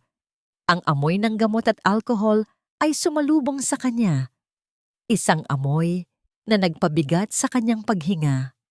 Lumapit siya sa gilid ng kama at tiningnan ang maputlang mukha ng kanyang ama. Sa gitna ng katahimikan, dahan-dahang idinilat ni Arthur ang kanyang mga mata. Nang makita niya si Sienna, isang mahinang ngiti ang gumuhit sa kanyang mga labi, ngunit ang kanyang mga mata ay agad na napuno ng luha. Sienna! O Vivian! Ang paos na bulong ni Arthur, ang bawat salita ay tila isang pagsisikap na lampas sa kanyang lakas. Huwag kang hihingi ng tawad, dahil ako ang dapat humingi niyan sa'yo. I'm so sorry, anak. I was too weak to be your father. Nararamdaman ni Sienna ang panunuyo ng kanyang lalamunan. Gusto niyang magalit, gusto niyang isumbat ang lahat ng taon ng pangungulila. Ngunit nang makita niya ang kalagayan ni Arthur, ang lahat ng galit ay tila natunaw sa init ng awa. Kinuha niya ang kamay ng kanyang ama, ang kamay na hindi siya nahawakan nung gabing itinapon siya sa ulan, at marahan itong piniga. Tapos na ang lahat, Dad. Ang mahinang sagot ni Sienna, ang kanyang boses ay nanginginig sa pinipigil na emosyon. Ang mansyon ay wala na. Si Lola ay nasa kulungan na. Wala na kayong kailangang katakutan. Ang mansyon? Hindi iyon ang mahalaga, ang sabi ni Arthur habang pilit na inaabot ang isang maliit na sobre sa ilalim ng kanyang unan. Nahanap ko ito sa ligtas na taguan ng iyong ina bago pa masunog ang lahat. Ito ang tunay na testamento ni Clarissa. Hindi niya tayo iniwan ng walang laban. Sienna, ninakaw ni Esmeralda ang lahat ng ebidensya ng iyong pagkatao upang manatili kaming makapangyarihan. Binuksan ni Sienna ang sobre at nabasa ang isang lumang dokumento ng bangko sa Switzerland. Ang kanyang ina ay may itinabing yaman na nakapangalan sa kanya simula pa noong isilang siya. Isang yaman na sapat upang gawin siyang pinakamakapangyarihang babae sa bansa nang hindi umaasa sa mga Blackwood. Ang lahat ng paghihirap niya ay bunga ng isang malaking kasinungalingan na binuo ni Esmeralda upang nakawin ang hinaharap ni Sienna. Nabalik ang diwa ni Sienna nang makarinig siya ng malakas na katok sa pinto. Pumasok ang kanyang mga pinsan at kamag-anak mula sa panig ng mga Preston. Sila na dating nakatingala sa langit ay ngayon ay nakayuko at mukhang mga basang sisiw. "Sienna! Vivian! Parang awa mo na," ang sabi ng isa niyang pinsan na dati ay tumutukso sa kanya. "Wala na kaming matirhan. Na-freeze ang lahat ng accounts namin. Tulungan mo naman kami. Pamilya mo pa rin kami." Tiningnan sila ni Sienna ng may malamig na pagkadiri. Ito ang crucible of rivalry na ngayon ay naging isang eksena ng pagmamakaawa. Pamilya? Ang ulit ni Sienna. Ang bawat salita ay tila isang taga. Nasaan ang pamilya noong ako ay 7 taong gulang at nanghihingi ng kahit isang pirasong tinapay sa inyo? Nasaan ang pamilya noong pinapanood niyo akong sipain palabas ng bahay na yon? Walang nakasagot. Ang katahimikan sa silid ay tila isang mabigat na hatol. Lahat ng meron kayo ngayon ay utang niyo sa inyong sariling kasakiman. Ang pagpapatuloy ni Sienna habang dahan-dahang tumatayo. Maari kayong manatili sa mga shelter na itinayo ng Blackwood Group para sa mga walang tahanan. Iyon lamang ang tulong na makukuha niyo sa akin. Huwag niyo na muling babanggitin ang salitang pamilya sa harap ko. Nang lumabas si Sienna ng ospital, sinalubong siya ni Marcus at ni Yaya Rosa. Ang matanda ay nakasuot ng malinis na damit at may ngiti na puno ng kapayapaan. "Vivian, anak, halika na. Ang iyong lolo ay naghihintay na sa iyo." Sumakay si Sienna sa sasakyan, ngunit bago sila umalis, tumingin siya sa langit. Ang mga bituin ay tila mas maliwanag ngayong gabi, at ang hangin ay hindi na kasing lamig ng dati. Ang paghihiganti ay tapos na, at ang katarungan ay naisilbi na. Ngunit habang hawak niya ang dokumento ng kanyang ina, isang bagong katanungan ang pumasok sa kanyang isip. Ngayong hawak na niya ang katotohanan at ang yaman na para talaga sa kanya, paano niya gagamitin ang kapangyarihang ito upang hilumin ang mga sugat na iniwan ng mga Preston? At kaya nga ba niyang tuluyang patawarin si Arthur o ang anino ng nakaraan ay mananatiling nakabuntot sa bawat hakbang niya patungo sa bagong simula? Biglang tumunog ang kanyang telepono. Isang mensahe mula sa abogado ni Doña Esmeralda. "Gusto kang makita ng iyong lola. May huling siyang sasabihin na tungkol sa iyong tunay na ama." Napatitig si Sienna sa screen. Ang tunay na ama? Hindi ba si Arthur ang kanyang ama? Ang misteryong ito ay tila isang bagong lamat sa kanyang mundong akala niya ay buo na. Ang rehas na bakal ay hindi sapat upang ikulong ang kasamaan sa puso ng isang taong nabubuhay sa puot. Kahit sa gitna ng pagbagsak, ang bawat salita ay ginagawa pa ring sandata upang makasakit. Ang boses ni Sienna sa kanyang isipan ay tila isang babala, habang dahan-dahan siyang naglalakad sa malamig at madilim na pasilyo ng City Jail. Ang amoy ng basang semento, chlorine, at ang matapang na amoy ng kawalan ng pag-asa ay bumabalot sa paligid.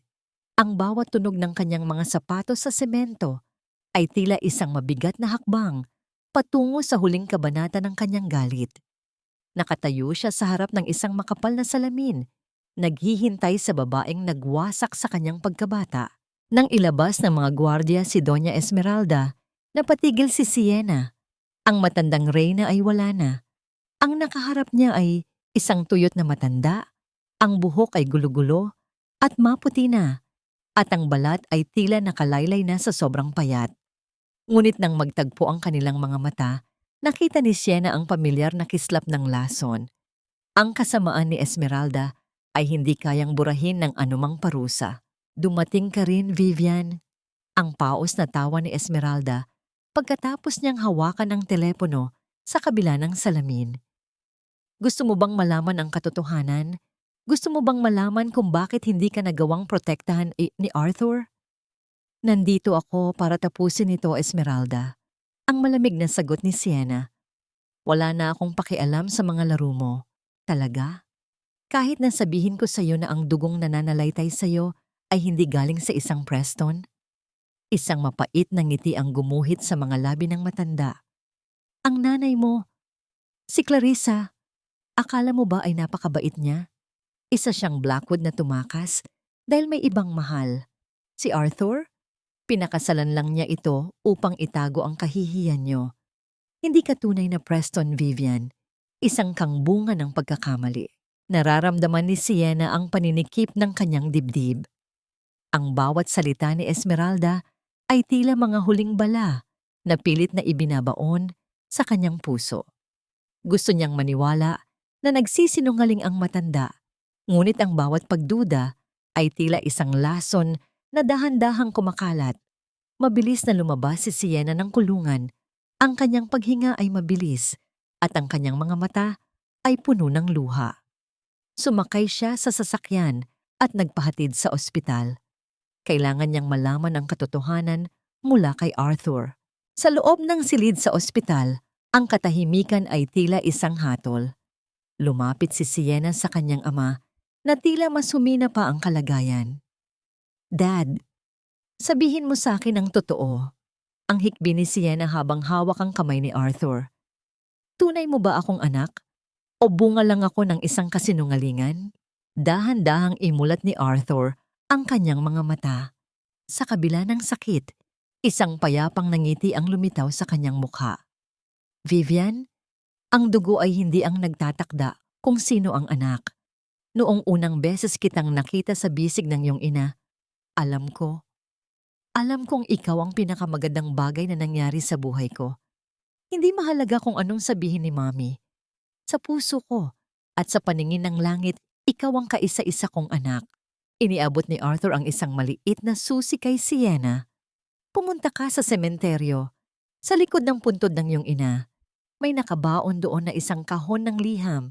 Doon mo malalaman ang lahat. At sana sa pag-alis ko, dala ko ang iyong patawad. Naramdaman ni Sienna ang pagluwag ng hawak ng kanyang ama. Ang heart monitor ay nagsimulang maglabas ng isang mahaba at tuloy-tuloy na tunog. Isang tunog na nagpapahiwatig na ang laban ni Arthur ay tapos na. Ang bawat pagtakbo ng mga nurse at doktor sa loob ng silid ay tila isang malabong panaginip para kay Sienna. Nakatayo lang siya roon, hawak ang susi, habang pinapanood ang kanyang amang dahan-dahang lumalayo patungo sa liwanag. Makalipas ang ilang oras, natagpuan ni Sienna ang kanyang sarili sa harap ng puntod ni Clarissa. Ang ulan ay dahan-dahang pumapatak, tila nakikiramay sa kanyang luksa. Hinukay niya ang maliit na kahon at binasa ang huling liham ng kanyang ina. Arthur, salamat sa pagtanggap sa amin ni Vivian. Alam kong alam mo ang totoo, ngunit pinili mo pa ring maging ama niya. Huwag mong hahayaang saktan siya ni Esmeralda. Ang batang ito ang magiging liwanag mo sa dilim. Napahagulgol si Sienna. Ang katotohanan ay hindi mahalaga. Ang mahalaga ay ang pagmamahal na pinili ni Arthur na ibigay sa kanya sa kabila ng lahat. Ang kanyang ama ay hindi mahina dahil sa takot, kundi dahil sa sobrang pagmamahal na hindi niya kayang ipaliwanag. Tumayo si Sienna at hinarap ang dambuhalang rebulto ni Clarissa. Inilabas niya ang talaarawan, ang keptok na pilak at ang susi. Tapos na po, Mommy. Tapos na po, Dad. Wala na ang puot. Wala na ang galit. Ang natitira na lamang ay ako. Hinarap ni Sienna si Marcus na kanina pa nakatayo sa malayo. Marcus, iurong mo ang lahat ng mga karagdagang demanda laban sa mga kamag-anak ng mga Preston. Hayaan mo silang mabuhay sa katahimikan at ang mansyon, ipatayo mo doon ang isang foundation para sa mga batang itinapon ng kanilang pamilya. Pangalanan mo itong The Clarissa and Arthur Home. Habang naglalakad si Sienna palayo sa sementeryo, naramdaman niya ang isang matinding gaan sa kanyang dibdib. Ang paghihiganti ay tila isang mabigat na baluti na sa wakas ay naisuot na niya sa huling pagkakataon. Ngunit bago sila tuluyang makaalis, isang bata ang lumapit sa kanya at nag-abot ng isang puting bulaklak. Para sa iyo po, magandang ate, ang sabi ng bata na may ngiting tila walang bahid ng dusa. Tumingin si Sienna sa langit. kung saan ang mga ulap ay dahan-dahang nagbibigay daan sa sikat ng araw. Ito na ang simula ng kanyang tunay na paglalakbay. Isang landas na hindi na puno ng tinik, kundi ng mga bulaklak ng pag-asa at tunay na kapayapaan. Isang taon ang mabilis na lumipas, tila isang ilog na dahan-dahang humuhugas sa mga bakas ng putik sa dalampasigan. Ang sikat ng araw sa umagang ito ay may dalang kakaibang init, isang uri ng liwanag na hindi nakakasilaw kundi nagbibigay ng pag-asa. Nakatayo si Sienna sa harap ng isang bagong gusali na itinayo sa mismong lupang kinalalagyan noon ng mansyon ng mga Preston. Wala na ang matatayog at nakakatakot na pader. Wala na ang mga bakal na gate na tila mga rehas ng bilangguan. Sa halip, isang malawak na palaruan ang bumubulaga sa sinumang dadaan at ang tunog ng tawanan ng mga bata ang pumalit sa dating nakakangiting katahimikan ng karangyaan. The Clarissa and Arthur Home for Children. Binasa ni Sienna ang nakasulat sa gintong plaque sa may pintuan. Hinaplos niya ang bawat letra. Ang kanyang mga daliri ay hindi na nanginginig sa galit, kundi puno na ng kapayapaan. Sa loob ng gusaling ito, ang mga batang itinakwil at minaliit ay binibigyan ng pagkakataong mangarap muli. Bawat silid ay puno ng mga libro, laruan, at higit sa lahat, ang kalinga na ipinagkait sa kanya 15 taon na ang nakalilipas. Mrs. Sienna, handa na po ang lahat para sa ribbon-cutting ceremony. Ang malambing na tinig ni Marcus ang pumutol sa kanyang malalim na pag-iisip. Tumingin si Sienna sa kanyang assistant at matalik na kaibigan. Ngumiti siya, isang tunay na ngiti na abot hanggang sa kanyang mga mata. Salamat, Marcus. Sandali na lang. May gusto lang akong tingnan. Naglakad si Sienna patungo sa isang maliit na hardin sa gilid ng gusali. Doon, nakita niya si Yaya Rosa na nakaupo sa isang bangko, tinuturuan ng isang maliit na batang babae na magbasa. Ang batang iyon, na may malalaki at matatalinong mata, ay tila isang salamin ng kanyang nakaraan.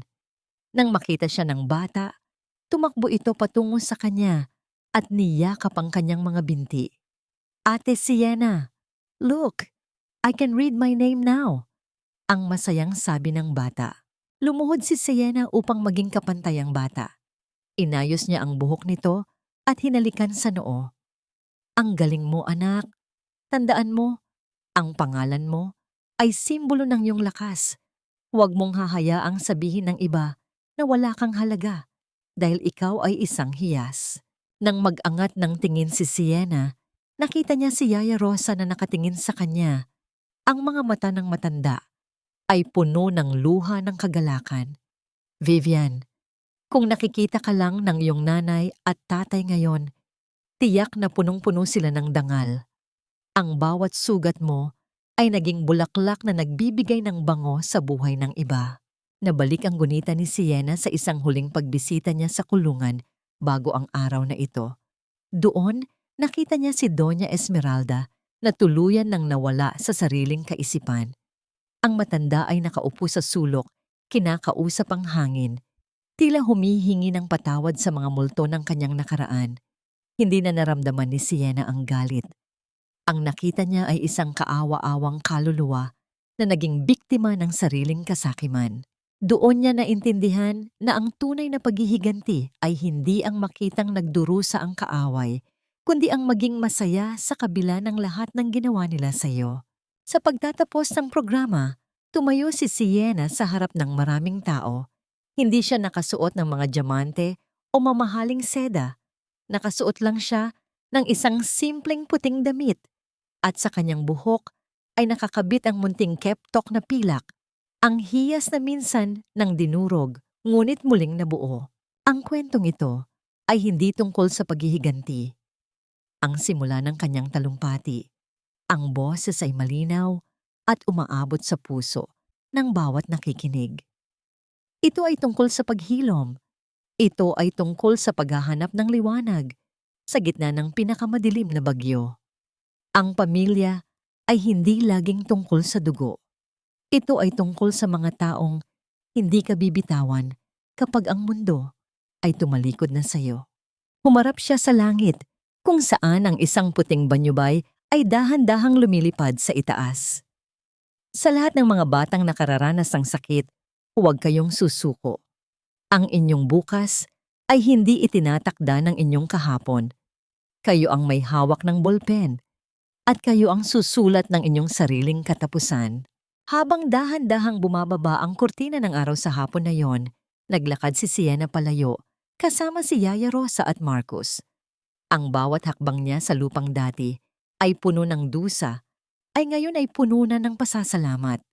Ang batang Vivian ay sa wakas ay nakahanap na ng kanyang tahanan, hindi sa loob ng isang mansyon, kundi sa loob ng kanyang sariling pusong natutong magpatawad at magmahal muli.